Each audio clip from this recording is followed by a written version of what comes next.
Japanese American Midwives, Culture, Community, and Health Politics, 1880 to 1950, by Susan L. Smith. Video by Lauren Godfrey. First, I need to give you some basic vocabulary. It'll help you to understand what I'm saying. Isai. Isai were the generation of Japanese who immigrated to the United States. Why would they do that? Hold on, I'll fill you in a minute. Nisai. Nisai were the children of the Isai. They were born in America, and they faced some unique problems as they grew up. You'll see. Samba. The Samba were modern midwives, modern and educated in comparison to the more traditional midwives, who didn't go to school. Now let's take a second and try to figure out what this whole midwife thing means. Merriam-Webster defines a midwife as someone who assists a woman, or other vagina owner, in childbirth. You probably already knew that midwives have to do with babies, but as the definition tells us, they also have a lot to do with mothers and the mother's health. According to the World Health Organization, midwifery includes care for the person who gives birth during pregnancy, labor, and for the several days immediately following birth. Care for the newborn is also provided. Overall, the midwife's goal is to keep everyone involved as healthy as possible. Okay, back to Japan. The Samba rose from the Meiji era, 1868 to 1912, and Japan's quest for an empire. First of all, Japan wanted to be like Britain and America and all those other Western empires. And one way they saw to do this was to educate women. This included the expansion and creation of midwifery schools. From this reform came educated midwives, ready to improve birthing conditions and decrease the infant and mother mortality rates. Japan's government became very interested in the midwifery reform, particularly because they saw it as a way to control reproduction and increase population. This increase in population would definitely help advance Japan's imperial intentions, because with more babies, that means in the future, more soldiers and more workers. As you can see, midwives had become quite an asset in Japan, to the point that the position of public midwife was created to give those of little means access to modern birthing practices. 1890 to 1924 saw an influx of Japanese immigrants arriving on the Pacific coast. This got a lot of Americans pretty scared. They thought Japan was trying to take over the United States, when in reality, the Japanese had many reasons to cross the Pacific. Some had a desire to see the world, others were encouraged by their peers or their families or their teachers. Others had a prospect of marriage or of wealth, and also Japan was having an overpopulation problem at this point, seeing as they had just tried to create as many babies as possible in a short amount of time. In America, the Samba were seen as a particular threat because they were seen to be assisting not just in birthing children, but in building an empire. Another problem faced the Samba at this point. America was beginning to see midwifery as a public health issue.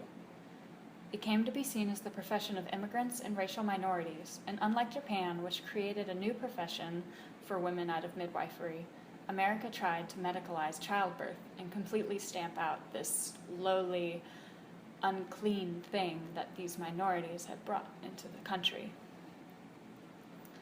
Sambas on the West Coast, however, maintained a strong presence and faced little opposition as opposed to midwives in the South.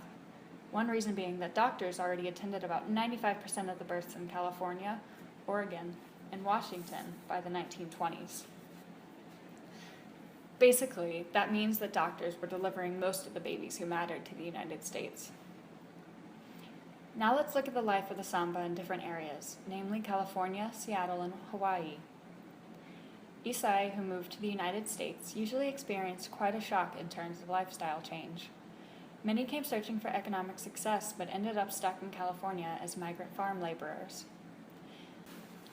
Living in rural areas had its challenges for the Samba, who often had to work in the fields during the day, a far cry from their comfortable lives in Japan. It also often meant moving frequently to follow the crops, so a solid clientele base was hard to establish. Samba in Seattle told a different story. Living in an urban center allowed them more freedom to reach clients and set up practices that were often very profitable. Hawaii, on the other hand, was an important platform for public health influences on midwifery. Licensing of midwives in Seattle and California had been pretty lax, but Alice Young, a public health official and Hawaii's first nurse midwife, took it upon herself to regulate the sambas, and midwives of other ethnicities, on the islands by checking in on births and assigning other nurses to do the same, just to make sure they were using clean, healthy practices. The economy in Hawaii was much like that of the Deep South, so many clients of the Samba lived and worked on plantations, harvesting pineapples, coffee, rice, and sugar. Now, we've made it up to around the year 1940. So far, the Sambas haven't had it easy, but everything is about to change. Distrust of the Japanese reached an all-time high, so over 7,000 Isai and Nisai were forced into internment camps. Living conditions in the camps were less than ideal for childbirth, with thin walls and filthy rooms, so many of the Nisai chose to give birth to their children in the camp hospitals. By this point, many of the Isai had passed childbearing age, and many of the Nisai had reached it. All their lives, the Nisai had grown up in America. They respected their parents' traditions, but didn't feel an obligation to those traditions as strongly as the Isai probably would have. When it came down to it, the Nisai were born and raised in America, and they had been impacted by the medicalization of childbirth in America, even if they themselves had been birthed with the assistance of a Samba. The war years in the internment camp acted as a catalyst for the change that was a long time coming. The change from birthing at home with a Samba to birthing in a hospital with a doctor. By the time the war ended, the importance of the Samba in Japanese-American culture had dramatically declined. The significance of the Samba, however, cannot be overstated.